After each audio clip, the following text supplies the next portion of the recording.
Good morning all of you. Welcome to my YouTube channel education Rath. तो साथियों, आज आप लोगों की क्लास है हिंदी पेडागोजी की मोस्ट इम्पोर्टेंट क्लास है, जो सीटेट के लिए अति महत्वपूर्ण क्लास है।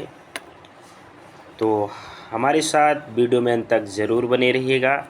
चलते हैं क्वेश्चन पे। पहला क्वेश्चन आपकी स्क्रीन पर है, वाचिक अभिनय द्वारा शिक्षण का तात्पर्य है। क्वेश्चन कह रहा है कि वाचिक अभिनय द्वारा शिक्षण का तात्पर्य है।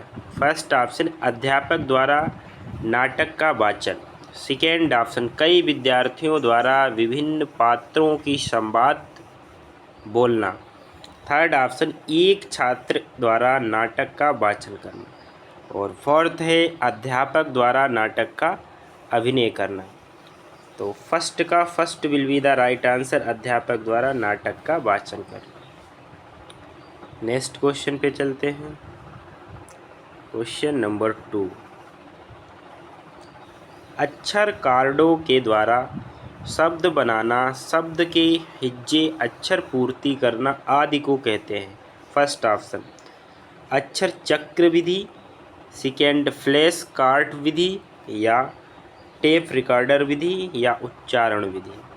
तो इसका राइट आंसर हो जाएगा फ्लैश कार्ड विधि, यानी second will be the right answer. Next question पे चलते हैं। क्वेश्चन नंबर 3, निगमन प्रणाली का तात्पर्य है पहले उदाहरण देना फिर उसका निष्कर्ष जानना। सेकेंड ऑप्शन अनेक उदाहरण प्रस्तुत करना। थर्ड है पहले कई नियमों को प्रस्तुत करना। फोर्थ है पहले नियमों को बताना फिर उसकी व्याख्या करना।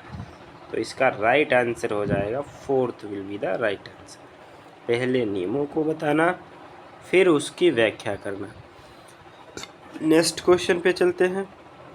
क्वेश्चन नंबर 4, बालक की प्रकृति के अनुकूल विचार विनिमय का श्रेष्ठतम साधन है। फर्स्ट ऑप्शन मातृभाषा, सेकेंड ऑप्शन राजभाषा, थर्ड ऑप्शन विदेशी भाषा, फोर्थ ऑप्शन है संस्कृत। तो क्वेश्चन नंबर 4 का first will be the right answer हो जाएगा मातृभाषा। बालक की प्रकृति के अनुकूल विचार विनिमय का श्रेष्ठतम साधन जो है वो मातृभाषा होती है। नेक्स्ट क्वेश्चन पे चलते हैं। क्वेश्चन नंबर 5, बालक की प्रकृति के अनुकूल विचार विनिमय श्रेष्ठतम साधन है, ये रिपीट हो गया तो इसका first will be the right answer हो जाएगा। नेक्स्ट क्वेश्चन पे चलते हैं। क्वेश्चन नंबर 7, विद्यार्थीगण अक्षर विन्यास तथा वृत्तनी की अशुद्धियाँ ना करें इसके लिए आवश्यक है काव्य का रसास्वादन, कहानी लिखना, श्रुति लेखन का अभ्यास, या सामूहिक वाचन। तो 7 का third will be the right answer, ऋतु लेखन का अभ्यास।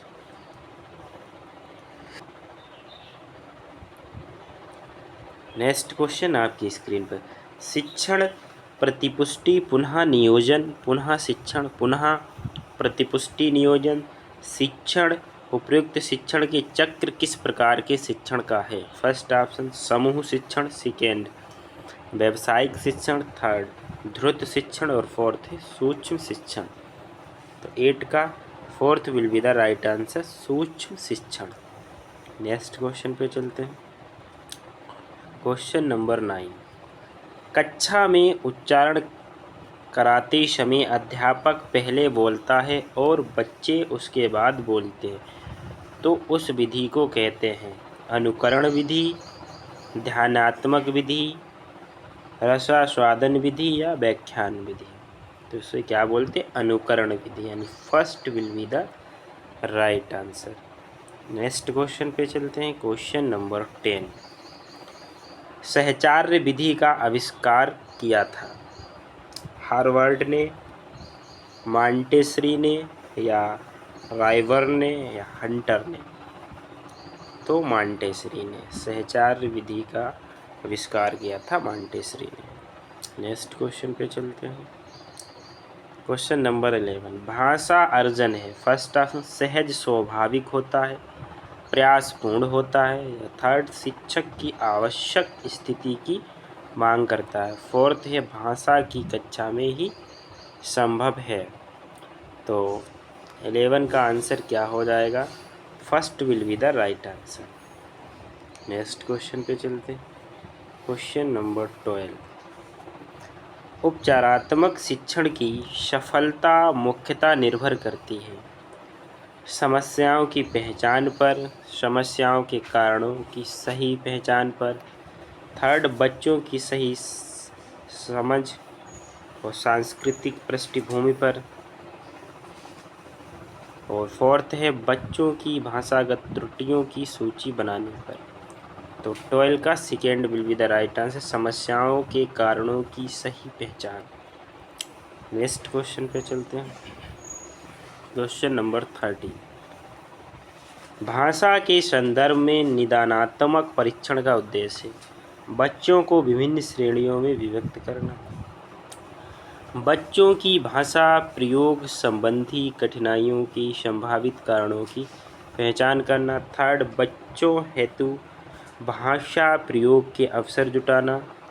और फोर्थ है, बच्चों को अगली कक्षा में प्रोन्नत करना। तो 13 का क्या आंसर हो जाएगा? Second will be the right answer. Next question पे चलते हैं। क्वेश्चन नंबर 14, भाषा की पाठ्य पुस्तक में ऐसे पाठ रखे जाएं जो सरल भाषा में प्रयुक्त हों, बच्चों के परिवेश से जुड़े हों, केवल व्याकरणिक नियमों का ही अभ्यास कराते हों, और फोर्थ, अत्यंत छोटे हों। तो 14 का second will be the right answer, बच्चों के परिवेश से जुड़े हो। नेक्स्ट क्वेश्चन पे चलते हैं। क्वेश्चन नंबर 15, द्वितीय भाषा के रूप में हिंदी सीखने का मुख्य उद्देश्य। फर्स्ट ऑप्शन, हिंदी के व्याकरण पर अधिकार प्राप्त करना। सेकेंड ऑप्शन, दैनिक जीवन में हिंदी में समझने तथा बोलने की क्षमता का विकास करना। थर्ड ऑप्शन, मानक हिंदी लिखने में निपुणता प्राप्त करना। और फोर्थ है, हिंदी और अपनी मातृभाषा के अंतर को कंठस्थ करना। तो 15 का क्या आंसर है? Second will be the right answer, दैनिक जीवन में हिंदी में समझने तथा बोलने की क्षमता का विकास करना। नेक्स्ट क्वेश्चन पे चलते हैं। क्वेश्चन नंबर 16, भाषा में सतत और व्यापक मूल्यांकन का उद्देश्य बच्चों को उत्तीर्ण अनुत्तीर्ण कर श्रेणी में रखना। सेकेंड, बच्चों द्वारा भाषा सीखने की प्रक्रिया को जानना समझना। थर्ड, केवल बच्चों की कमियां जानना। फोर्थ, केवल यह जानना कि बच्चों ने कितना सीखा। 16 का second will be the right answer, बच्चों द्वारा भाषा सीखने की प्रक्रिया को जानना और समझना। नेक्स्ट क्वेश्चन पे चलते हैं। क्वेश्चन नंबर 17, भाषा अर्जन और भाषा अधिगम में महत्वपूर्ण अंतर है। फर्स्ट ऑप्शन, भाषा सीखने सिखाने की पद्धति। सेकेंड, भाषिक परिवेश की उपलब्धता। थर्ड ऑप्शन, भाषा का कठिनाई स्तर। फोर्थ, भाषा का पाठ्य पुस्तक। तो 17 का second will be the right answer, भाषिक परिवेश की उपलब्धता। नेक्स्ट क्वेश्चन पे चलते हैं। क्वेश्चन नंबर 18, भाषा सीखने के लिए कौन सा कारक सर्वाधिक महत्वपूर्ण है। भाषा की पाठ्य पुस्तक। सेकेंड, समृद्ध भाषिक वातावरण। थर्ड, भाषा के व्याकरणिक नियम। फोर्थ, पाठ पर आधारित प्रश्नोत्तर। तो 18 का second will be the right answer हो जाएगा, समृद्ध भाषिक वातावरण। नेक्स्ट क्वेश्चन 19, हिंदी भाषा का मूल्यांकन करते समय आप सबसे ज़्यादा किसे महत्व देंगे। फर्स्ट ऑप्शन, निबंध लिखने की योग्यता। सेकेंड, व्याकरणिक नियम। थर्ड, सीखने की क्षमता का आकलन। फोर्थ, काव्य सौंदर्य। तो सीखने की क्षमता का आकलन यानी third will be the right answer. Next question पे चलते हैं। प्राथमिक स्तर पर भाषा की पाठ्य पुस्तक में किस तरह की रचनाओं को स्थान दिया जाना चाहिए। फर्स्ट ऑप्शन है, जो प्रत्यक्ष रूप से मूल्यों पर आधारित हो। सेकेंड, केवल कहानियाँ अथवा कविताएं। थर्ड, विदेशी साहित्य की रचनाएं। और फोर्थ है, ऐसी रचनाएं जो बच्चों के परिवेश से जुड़ी हो, जिनमें भाषा की अलग छटाएं हों। तो ए हो जाएगा, fourth will be the right answer. Thanks for watching.